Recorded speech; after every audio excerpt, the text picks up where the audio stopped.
बेलन बरसाने आए हैं नटवर नंद किशोर। बेलन बरसाने आए हैं नटवर नंद किशोर। नटवर नंद किशोर, नटवर नंद किशोर।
होली खेल की है।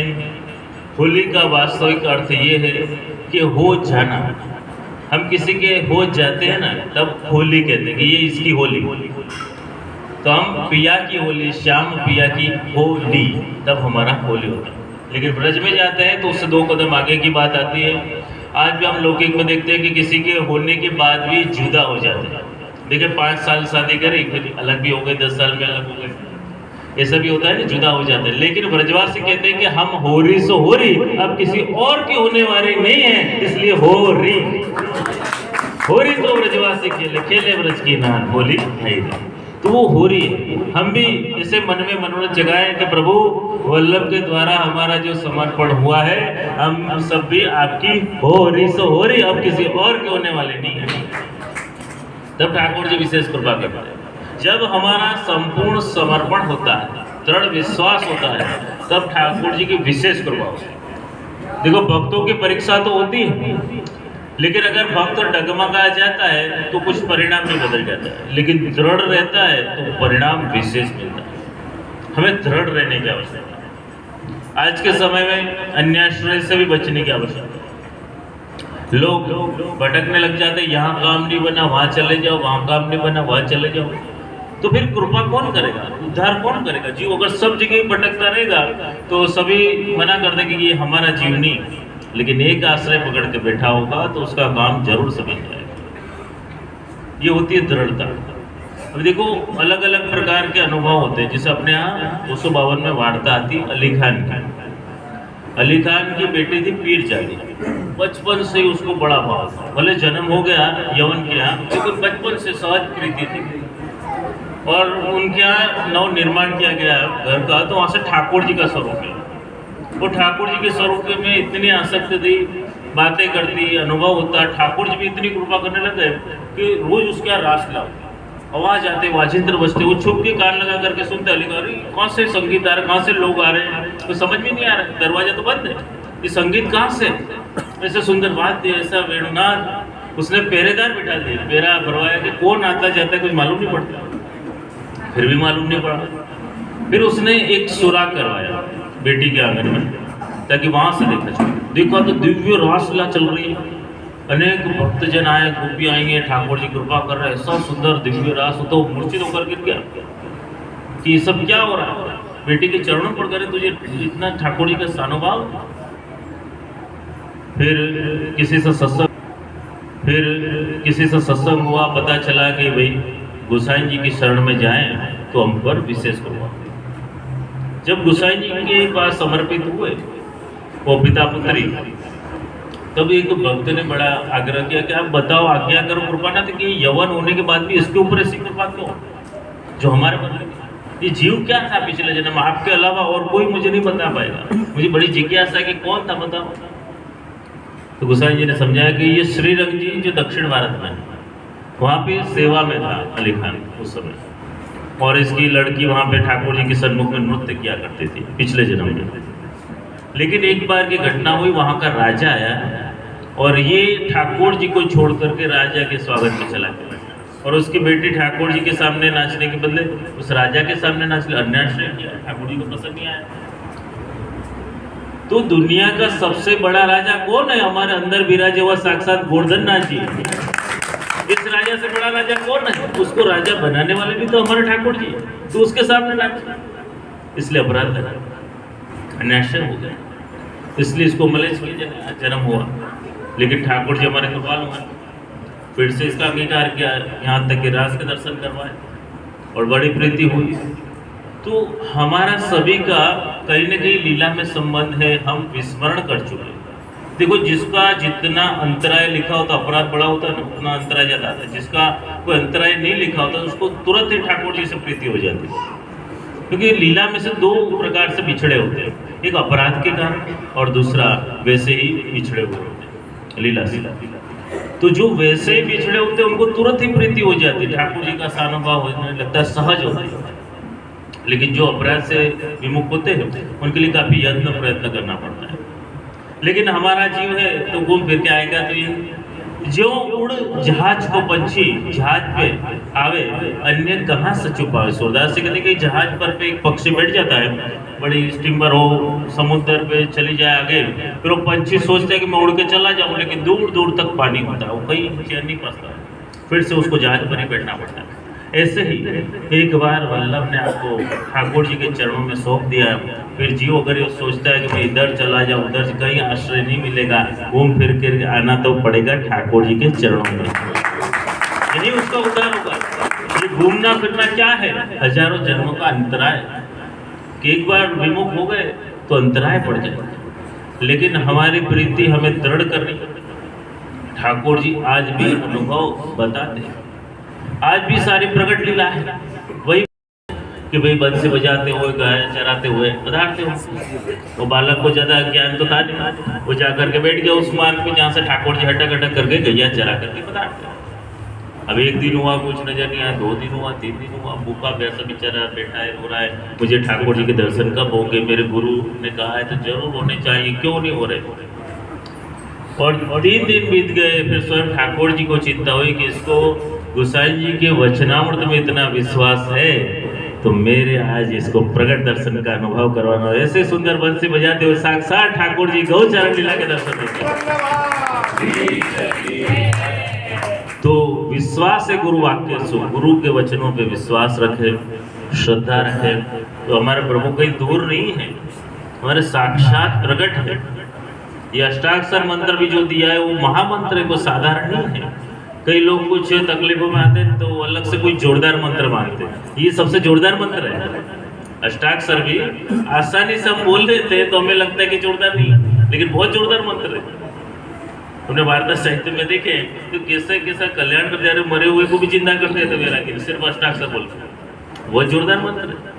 लेकिन हमें सिद्ध होना चाहिए, हम श्रद्धा से करें कोई भी मंत्र। मैं तो कह रहा हूँ सर्वोत्तम जी में से कोई भी एक वल्लभ का नाम पकड़ लो और श्रद्धा से करो, फिर जीवन में फेरफार ना हो तो मिल रहना, जरूर परिवर्तन आएगा, जरूर फर्क पड़ेगा। आज भी श्री वल्लभ के एक एक नाम में सामर्थ्य छुपा हुआ है।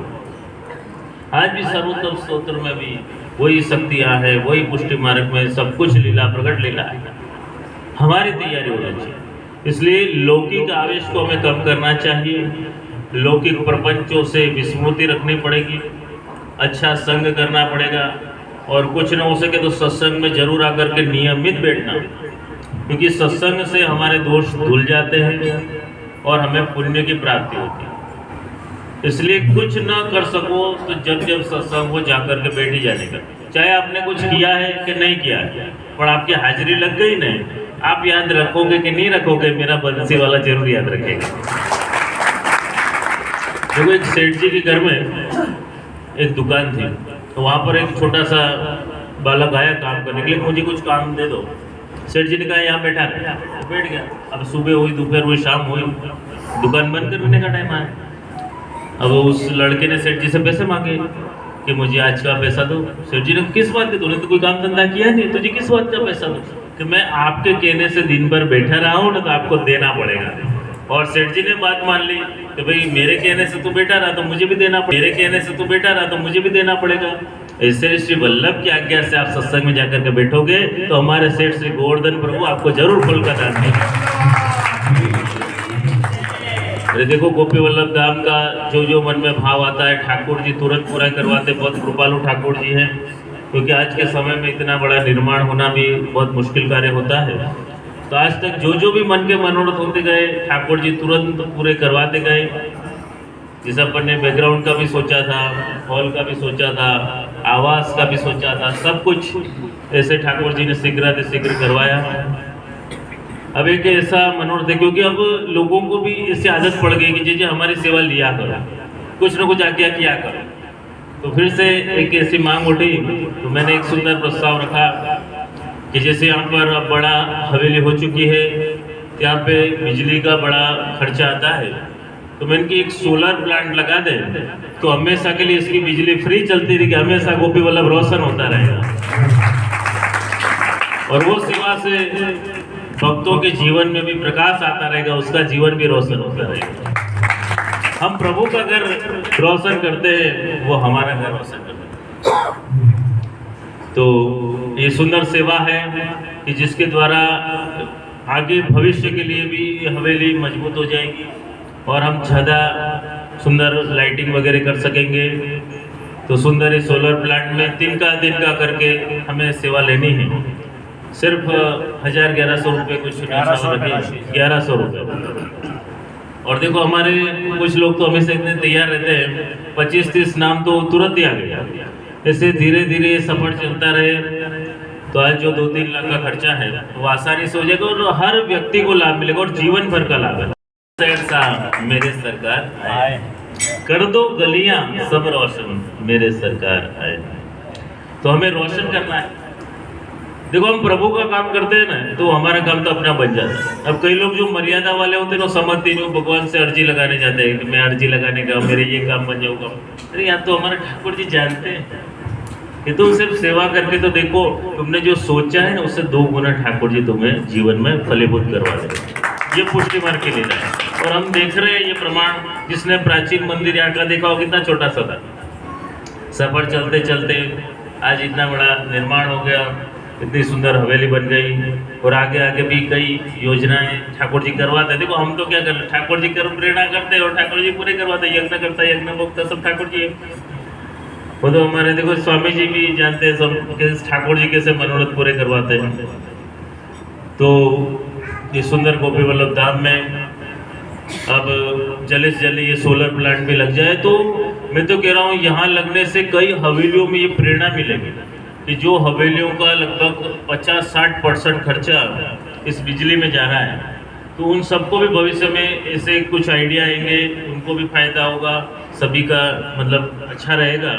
तो ये लोग गोपी वल्लभ से कई प्रेरणा लेकर के जाते हैं कई हवेलियों में, कैसा करना चाहिए वैसा करना चाहिए। तो एक प्रेरणा का धाम, एक श्रद्धा का धाम, एक भावना का धाम, हमारा सबका धाम श्री गोपी वल्लभ धाम। तो ऐसा सुंदर धाम बन चुका है। देखो ठाकुर जी बुला रहे हैं कि आ जाओ मुझे भी खिला लो। तो हमें अभी जाना है, दर्शन के लिए जाना है। और ब्रज यात्रा का जो आपको आमंत्रण दिया गया अधिक मास में 19 जुलाई से सभी को ब्रज में लेकर के जाना है। 7 दिनों की ब्रज यात्रा है, संपूर्ण 84 कोस की यात्रा है।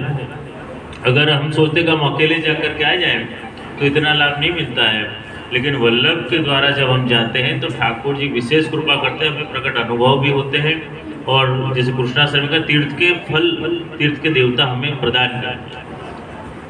तो ये सब भी लाभ आपको मिलने वाला है, क्योंकि लोग अमेरिका से भी आने वाले हैं, लंदन से आने वाले हैं और लोग पूछेंगे अरे दिल्ली वाले तो पास में हैं, दिल्ली वाले कहाँ हैं? तो बड़ी संख्या में नजर आने चाहिए ना, क्यों पंकज जी? तो बड़ी संख्या में नजर आने चाहिए। ये दिल्ली वाले हैं जो स्वागत करेंगे ब्रजमंडल में। तो अपन सभी को ब्रज यात्रा में जाना है, सभी तैयारी कर ले। अधिक मास पावन मास है।